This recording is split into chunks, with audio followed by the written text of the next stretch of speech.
今天要分享的改编故事是悬梁刺股，希望能在学习英语的路上给你带来收获。你的每个点赞和订阅都是对我莫大的鼓励。那么，咱们开始吧。 2,000 years ago in ancient China, there was a man named Su Qin. He came from a family that wasn't rich, but he had big dreams. He believed he was smart enough to advise kings. So he left his home inn and traveled to the state of Qin. He went to see the king of Qin. He talked for days about politics and war. He told the king of Qin, "You have the strongest army. You can conquer the whole world." The king of Qin just yawned. "Your ideas are old news," the king said. "Come back in 10 years. Su Qin was crushed. He had spent all his money on nice robes and travel. Now he had nothing left. No job, no money, no honor. He started the long walk home. His clothes got dirty. His shoes wore out. By the time he reached his village, he looked like a beggar. He walked through his own door, and his wife was weaving at her loom. She didn't stand up. She didn't say hello. She didn't even turn her head. His sister-in-law came in, saw him, and walked right back out without a word. His parents sat at the table eating dinner, and they didn't invite him to sit down. His own mother said, "A man your age, coming home with nothing? You brought shame to this house that night." Su Qin slept in a corner of the cold kitchen. He couldn't sleep. He stared at the ceiling and thought about how they looked at him. Like he was dirt. Like he was nothing. He thought about the king of Qin yawning in his face. He thought about his wife, who wouldn't even look at him. The shame was like a fire burning in his chest.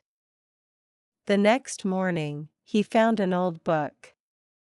It was a military text called the Yin Fu, given to him years ago by his teacher, Master Gaguzzi. Su Qin pulled the book out of an old trunk. He brushed the dust off the cover. And he made a promise to himself. "I will read this book," he said. "I will master it. And when I walk out of this house again, the world will bow." He started reading. Morning turned to afternoon. Afternoon turned to night. He read for hours. But his body was weak from the journey, and his eyes got heavy. His head started to drop. He jerked awake. No, he told himself. No sleeping. He kept reading. An hour later, his eyes closed again. He woke up drooling on the book. He was angry. Not at his family. At himself. He looked around the room. His eyes landed on a leather worker's awl. It was a sharp metal tool used to poke holes in leather. It was sitting by the fireplace. Su Qin picked up the awl. It was cold and heavy in his hand. He went back to his seat and opened the book. He read for another hour. He felt the sleep coming again. His eyes got heavy. His mind started to drift. Right before he fell asleep, he took the awl and stabbed it into his own thigh. The pain shot through his body like lightning. Blood ran down his leg and pooled on the floor. His eyes flew wide open. He was completely awake. He looked down at the blood. He didn't cry. He didn't clean it up. He just went back to reading.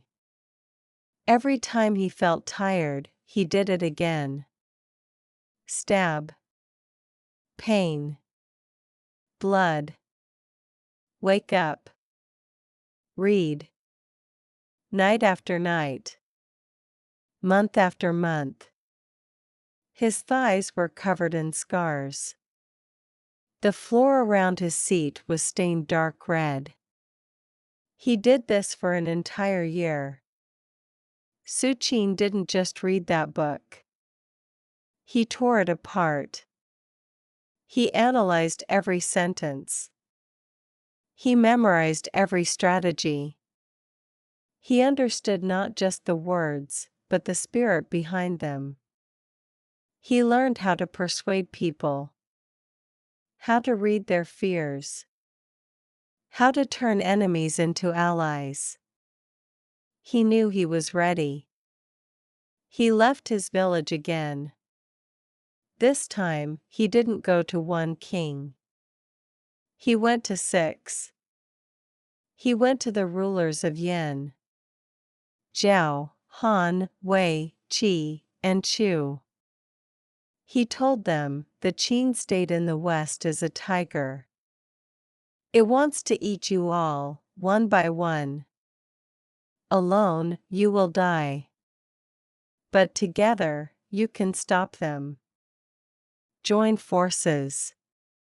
Form an alliance. If Qin attacks one of you, the others will come to help. They listened. They agreed. For the first time in history, 6 kingdoms joined together. They made Suchin their prime minister. He wore 6 golden seals on his belt. He became the most powerful man in China, besides the Qin king himself. Years later, Suchin traveled back to his home village. This time, he wasn't walking. He was riding in a golden carriage. Soldiers walked in front of him. Banners flew behind him. The whole village came out to stare. When he reached his house, his wife and brother and sister-in-law came running out. They fell to their knees. They didn't dare look up. They pressed their faces to the dirt. His wife shook with fear. She wouldn't even raise her eyes. Suchin looked down at them. He remembered that night in the cold kitchen. He remembered the shame. He smiled, but it wasn't a happy smile. He asked his sister-in-law, "Why were you so proud before? And why are you so humble now?" She pressed her face deeper into the dirt and mumbled, "Because now you have power. And money." Suchin laughed. He sighed. And he said, "The same person. Poor, and my family forgets me. Rich, and they fear me. How clear the world is, but that's only half the story. There's another man. His name was Sun Jing. He lived during the Eastern Han Dynasty, a few hundred years after Suchin. Sun Jing was not a failure. He was just obsessed. He loved books more than he loved people. He would lock himself in his room and read from sunrise to sunset. He would forget to eat. He would forget to sleep. His friends called him Mr. Closed Door because he was always inside with the door shut. One night, Sun Jing was reading. It was late. His eyes were burning. His head kept dropping. He knew he had to stay awake. There was so much more to learn. He looked up at the ceiling. He saw the wooden beam running across the room. He had an idea. He took a long rope. He tied one end tightly around the beam. Then he took the other end and tied it around his own hair. He pulled it tight. Now, when he sat up straight, the rope was loose. But the moment his head started to drop, the rope pulled his hair. The pain on his scalp woke him up instantly. He did this every night for years. Sun Jing kept studying. He read every book he could find. He wrote his own texts on strips of bamboo and willow bark. He studied Confucian classics until he knew them better than anyone alive. Eventually, he became one of the greatest scholars of his time. Politicians came to him for advice. Students traveled hundreds of miles just to hear him speak. Two men. Two stories. Hundreds of years apart. One stabbed his own leg with a sharp awl. One tied his hair to the roof. Both of them did things that seemed crazy. They hurt their own bodies just to keep reading. Why? Because they knew something. They knew that knowledge is power. They knew that if you want to change your life, you have to change yourself first.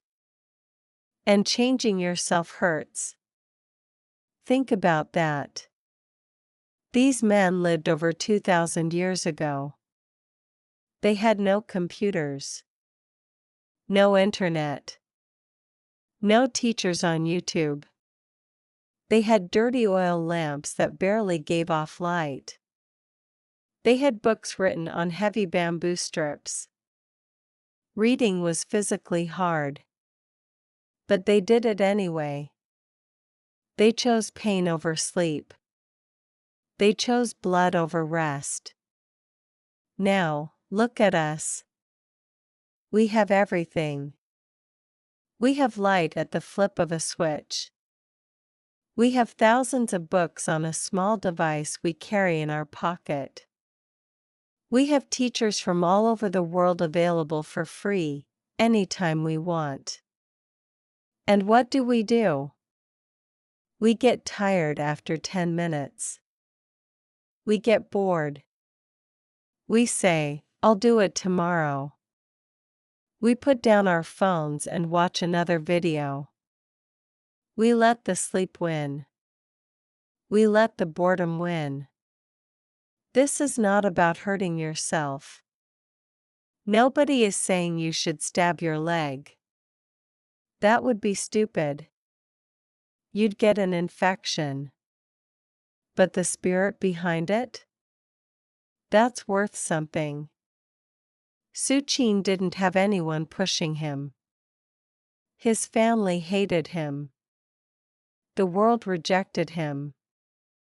He had nothing but a book and a sharp tool. But he had something else. He had fire. He had a reason.